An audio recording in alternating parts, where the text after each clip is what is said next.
Hello, hello. Good morning. Happy Friday, everyone. And welcome to the HRart Rise Morning Show.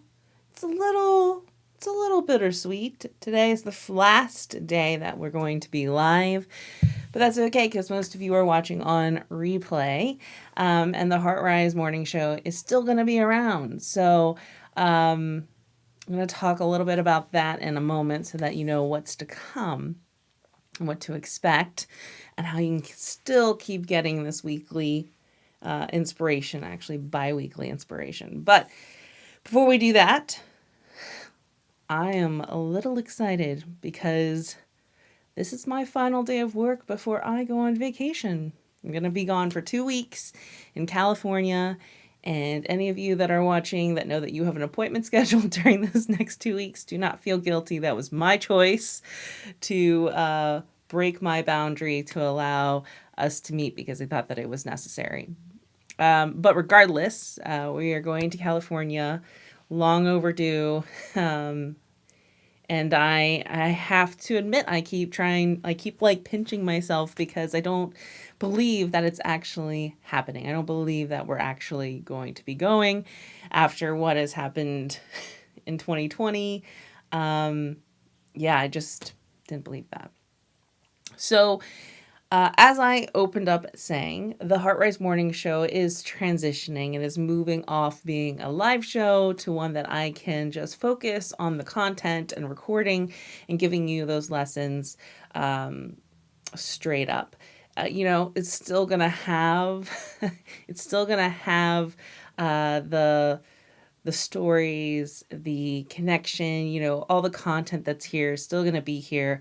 It's just that filming, there won't be a live aspect. And I think the reality that we kind of accepted is that trying to find time in my schedule that matches with the majority of your schedules is a nightmare. And on top of that, just consistently for those of you who are our audience, which are predominantly full-time HR practitioners, it's really hard to take time out of your day to watch a show and to be present. And so we're going to move that, and it's going to become part of the From The HRart fortnightly newsletter, which is a personal letter that I write every 2 weeks and share with you about random things that are inspiring me or issues that are occurring that I think that we should be paying attention to or places that I am continuing to learn. This is not going to become a component of that. And so those are going to be intertwined together. But as we start that journey, and I think this is a little bit selfishly to give me a little bit of a break of being live every week, we're going to dip back into the archive. So today is episode number 95. When this show launched, it was called Work Love Wednesday, and then it morphed, I think, into the HR Intuitive Institute, and then ended up where we are today with you, my fellow HRart Risers, doing the HRart Rise Morning Show. And so we're going to go back and see what's in there. When I started this show, I did it strictly from a do it and see what happens. So a lot of the weeks were basically riffing and just owning up to my commitment of showing up. Yet what I found is when I riff, there is some really kind of beautiful pieces in there and lessons. Going back and revisiting them and writing a letter that will also become a blog post at some point in time. But writing a letter, or the written aspect, which writing is my true art form, allows me to really unpack what maybe I was touching on so quickly. And I have to tell you that this week I went back and watched the first 2 episodes when we were Work Love Wednesday, and whew, quite an evolution. It's been maybe 5 years, give or take, but it feels like it's been a light year when I think about where I'm at today. Forget about technology and the fact that I was just hitting the live button on Facebook and now we're here on YouTube and we have all of this kind of beautiful stuff happening. But I was just in such a different space, and I had no idea of what was waiting for me, which ties really nicely into what we will be talking about today, because I was, those first 2 episodes are probably the first batch of episodes are really me there living in a fantasy. And I'm really going to enjoy this opportunity to go back and reflect and really process those kinds of things. So if you want to be part of that, I'm sure Steph, because she's always on it, is going to drop where you can subscribe to that newsletter down in the show notes. But make sure that you do that. Also, these episodes are going nowhere, so subscribe to the YouTube channel, go to the playlist, and you're going to go through. What you're basically going to see on our YouTube channel is things starting to shift around, and we're going to be putting them by category so that you can find the lessons that are most valuable to you. So we are basically in the process of organizing what I have created over the last couple of years. So that's what is going on. But let's get to the real important stuff, because you didn't sign in today or watch this replay to hear about my vacation plans, which are awesome, but also not just for the update. I just wanted to keep you all in the loop. You joined today because of what our Heart Chat is about. That is what enticed you to come and spend a few minutes with me. So let's look at what that is. So today, what we're talking about, once again, finishing out a whole month inspired by the book A New Earth by Eckhart Tolle, which the book club on the podcast is actively reading. So the book club reads 10 pages a day, really just in effort to instill a habit of accelerating personal and professional growth by reading 10 pages a day of a book that we know will serve us. It doesn't mean a book that we agree with wholeheartedly, but a book that's going to challenge us. It's going to push us. And Eckhart Tolle, A New Earth, is the third book that we're reading in that series. And so if you want to hear actually us unpacking that book, make sure that you listen to the Heart of It podcast, which once again, I think Steph is always on it. So there probably is going to be a link down in the show notes. So today was inspired by this quote from that book. "The great arises out of small things that are honored and cared for. Everybody's life really consists of small things. Greatness is a mental abstraction and a favorite fantasy of the ego. Our society has instilled in us an obsession for success. We function and push ourselves for an end result or goal. To use Simon Sinek's words, we are constantly pressured to play with a finite mindset." Tolle's words of wisdom describe this occurrence as a fantasy, one that is destined to leave us frustrated, disheartened, and exhausted. Yet we know that greatness does indeed occur. The path, however, requires a much different call to action. So that is what we are unpacking today. Very heavy quote, very powerful quote. But I think that, this one passage, huge mind shift, game changing for me and the work that I do, which is all around being passionate about what I do professionally, feeling called that I have this external purpose. And that's why I've been loving A New Earth, because it just filled in so many missing spaces for me. So many. Okay. Before we unpack that, which I'm really excited to do, we've got to do post to ponder. Now, usually I have 3. Today I have 4, because it's going to be a little bit before I get to bring this back as I'm diving in the archive. So I think I got a little excited about sharing. So let's check out Post to Ponder for today, which is June 25th, 2021. So post number 1, and all of them are from Instagram today. This post was by DeAndre Page. And I did not cover up the bad word. So we'll have to make sure that we mark that in the description. But this post says, feeling safe in someone's energy is a different type of intimacy. That feeling of peace and protection is really underrated. I think that this is the way that I hope that we begin to look and explain and understand things, is knowing that some of the most beautiful relationships and interactions that we have are a result of this intimacy that's able to be achieved by feeling at peace and protected in someone's energy. And I love this because it doesn't talk about vibrational differences. It doesn't talk about you having to be necessarily on the same wavelength. It just has to do with there being this vulnerable level of desire to really have love be present wholeheartedly. And so I think this is key. This is very key. And yesterday, my husband and I just finished recording a podcast episode that's going to be coming out in a couple of weeks.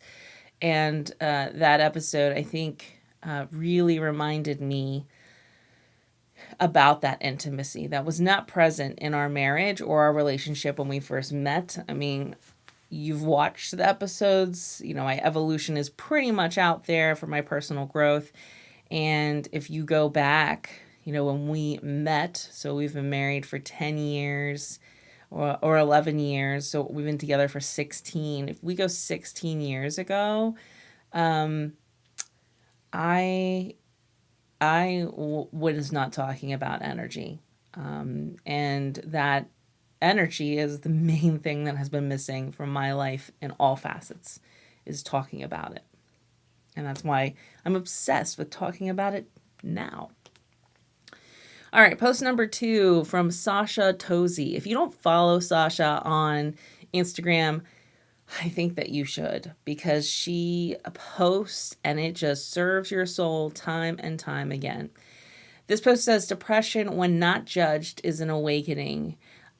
She talks a lot about kind of the assumptions that we've made in our culture and the way that we've used terms to judge people. And also, it's amazing how much effort we put in even here when we're using specific terms that might be the correct definition of a term, but because of the way it's perceived by society and by our culture, we have to use it differently because we don't want to, and it's not even about offending someone, but we don't want to leave them down the path that culturally has been kind of dictated and associated with that word. And depression is interesting because it comes up in some of the Chinese medicine texts that I've been reading when we talk about emotions. And when they talk about it, it is more of an imbalance. And so depression, this deep-rooted kind of sadness, there is the clinical diagnosis of depression, but then there's the emotion of depression. And for me, I think, I don't know if I would ever use the word depressed to describe my awakening process. However, I probably would not, because culturally we're taught not to use that word because it's automatically associated with a clinical diagnosis.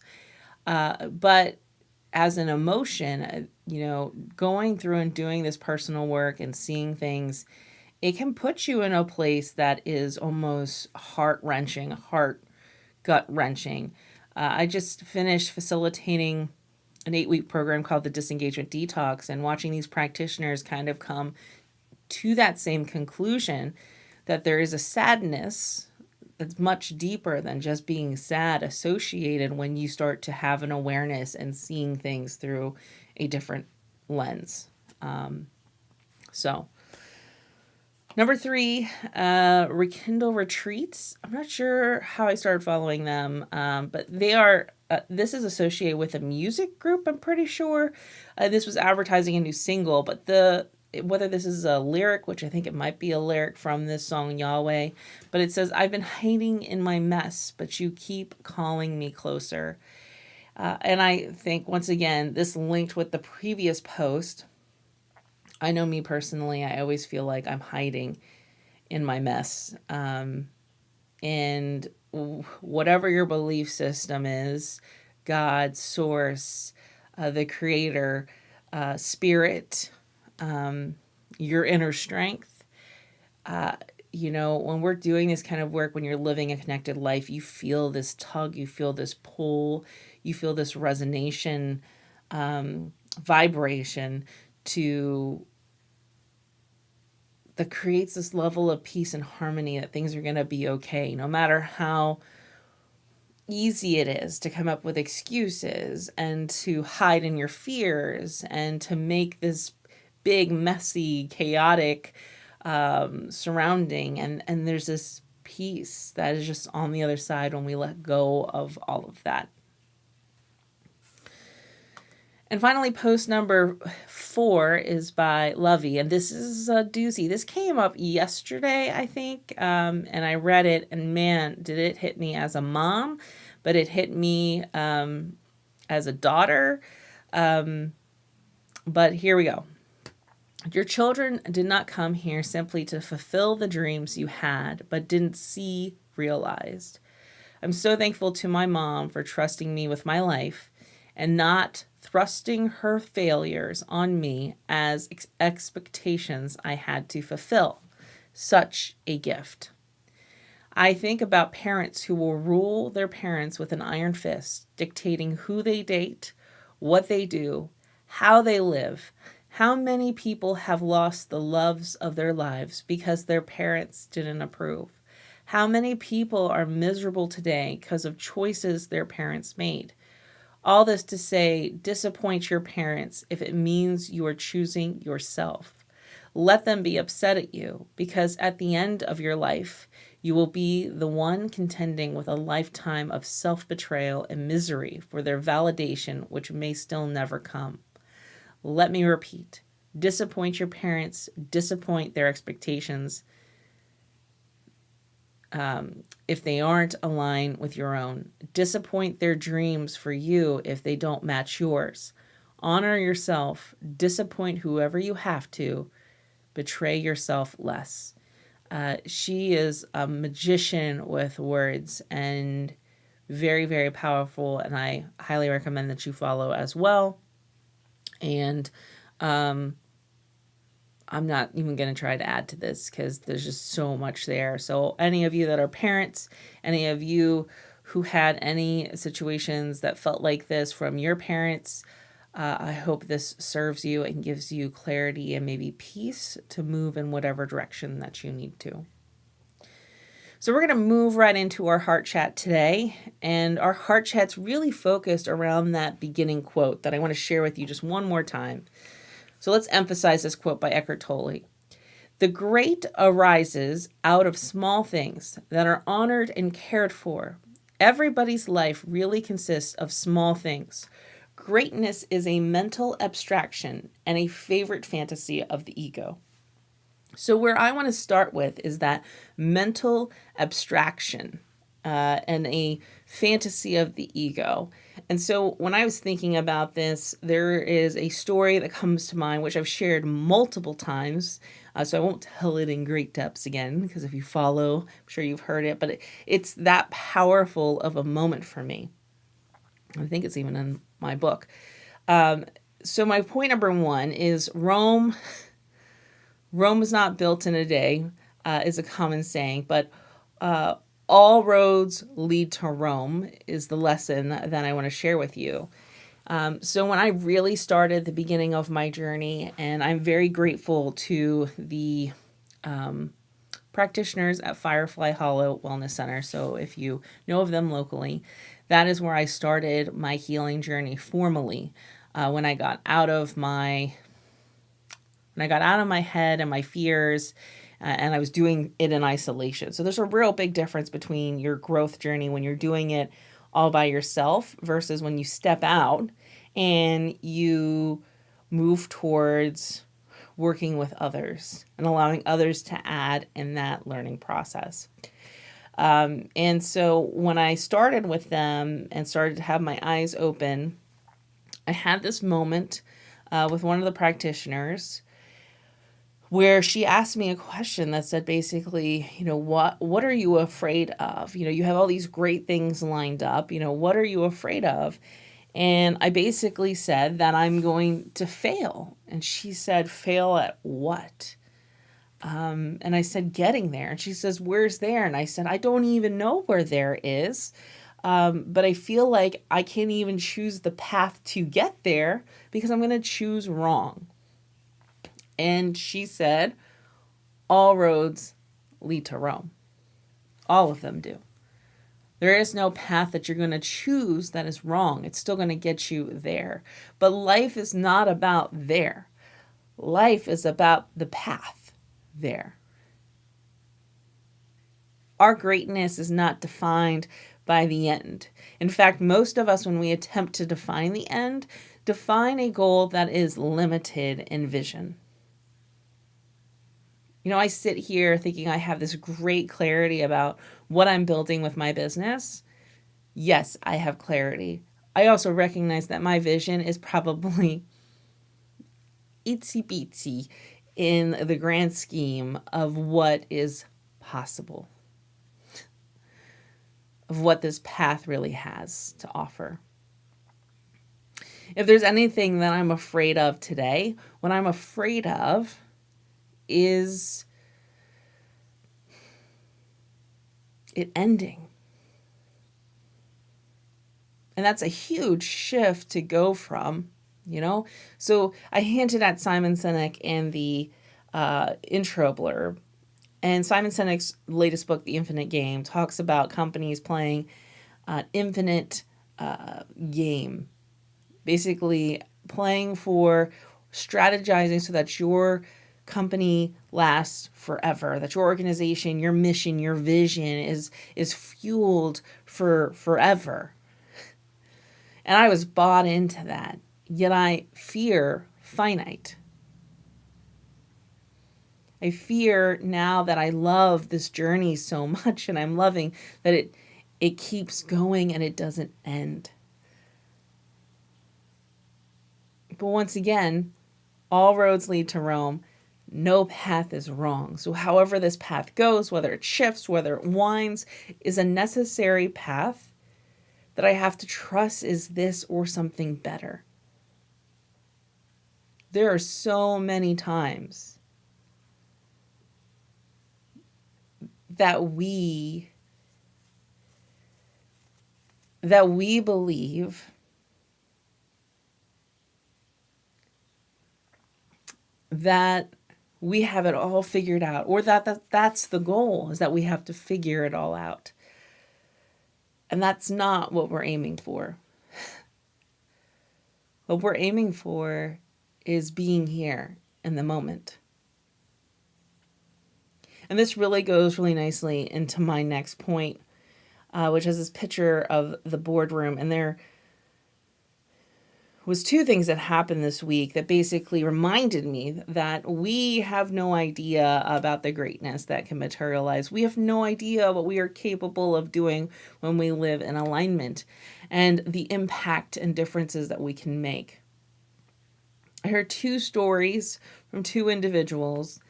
One was, by me just traveling my path, someone else sharing that they were just traveling their path, and then being able to get to a milestone, or Tony Hernandez likes to call them guidepost, one of these pivotal moments that we know that something is just meant to be stopped and paused and reflected upon.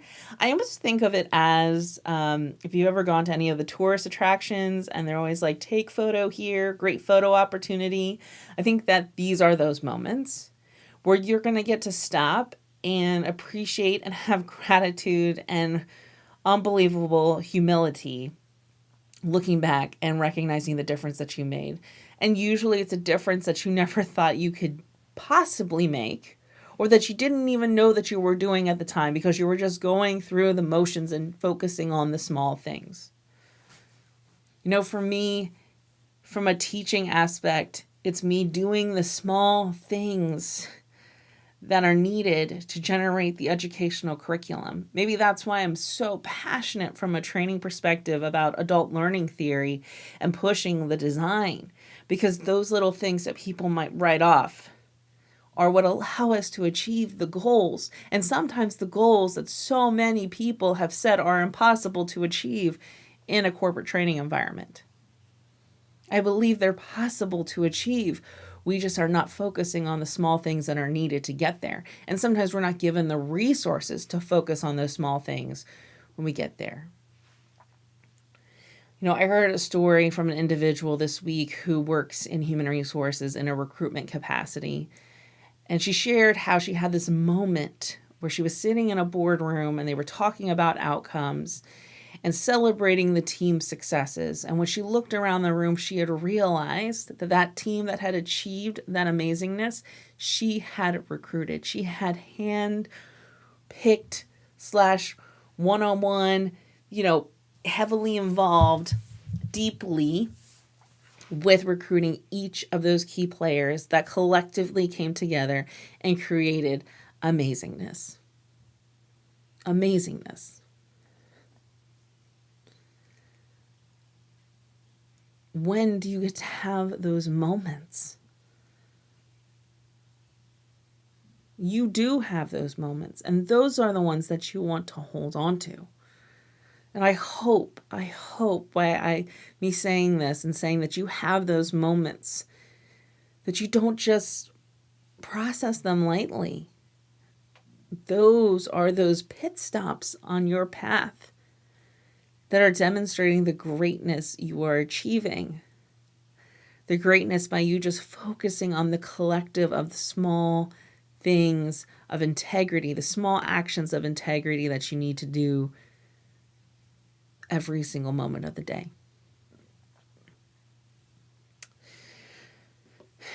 My final point is trying to think of something small that I've focused on, and that when I, going back to the quote, honored and cared for it, that it led to great things. And so let's just break it down and take it to a very literal example. Writing books. So it's a common thing out there. A lot of people want to write books. People struggle with writing books. I work with a writing coach and an editor. I hired somebody. I hired my writing coach and editor the first time I met her, Demi, to get a book out of me. Convinced that there was no way that I could do it on my own, that there's no way I could write it on my own, because people so often share about the struggles and the years that it takes to materialize. Now, the first book that I wrote was done in less than a year. Maybe it took 9 months for me to write. And as I was going through that journey, one of the things that's instilled is just write every day. Get into the habit of writing every day, even if it's 10 or 50 words.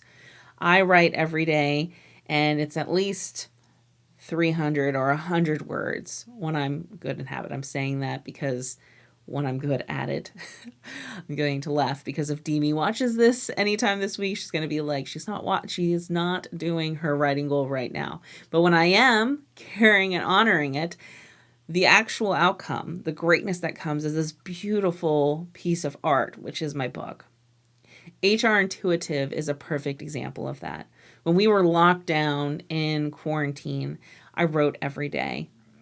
And sometimes I wrote 1,000 to 1,500 words. And I honored and I nourished and I cared for that writing element. Writing for me has become one of my number one cultivating practices for caring for my energy.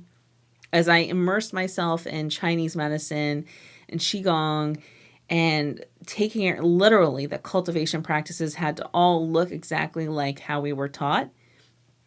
A good friend of mine, Lyle Wilson, shared with me that cultivation happens throughout the day, and you need to figure out what are those practices for you, because you're clearly cultivating more than just when you're doing the exercises, because my exercises were not as long as what we were recommended to do, yet I was still increasing in my energetic sensitivity and just getting more balanced, not imbalanced, more balanced. And what I realized was writing. When I write, when I work on a book, when I wrote HR Intuitive, I just was so buzzed. It was just so wonderful. And I was less focused. I was not focused on the end. I was focused on the moment, those small things. HR Intuitive is a collection of 33 lessons. I knew going in that I wanted it to be 33. I had no idea what those 33 were. Most times people come in, they have an outline of the entire thing. I made the outline as a couple were kind of revealed to me and came to me while I was nourishing and caring and honoring the small task of just writing every day. As I put some onto paper, as I typed them away, then others, words and thoughts came forward. The books don't come because I forced it. And in fact, I have a couple of works that I forced and I'm not happy with them. I'm not proud of them. Are they horrible? No. Are they good? Sure. But they're not great. Greatness comes from our ability to really honor and care for those small actions. So, as a perfect little finish for our connect activities, what I'm going to challenge you to do is spend the day, spend the weekend, see the small things. Your day is made up of a collection of small things. That's exactly what it is. All day is a collection of small things. And how can you pause and honor them and care for them? How can you give them their due diligence and let them kind of have their moment? What effort can you put into them that makes them even that much more impactful or meeting their full potential? Today, I want you to look for those small things. Way back when I read the book, The Slight Edge by Jeff Olson, one of my favorite books of all time. If you have not read that, highly, highly recommend that book. When I was finished with that book, and I still to this day have a huge philosophy that if you do the small things, the big things will come. Do the small things. You cannot force the big thing into being.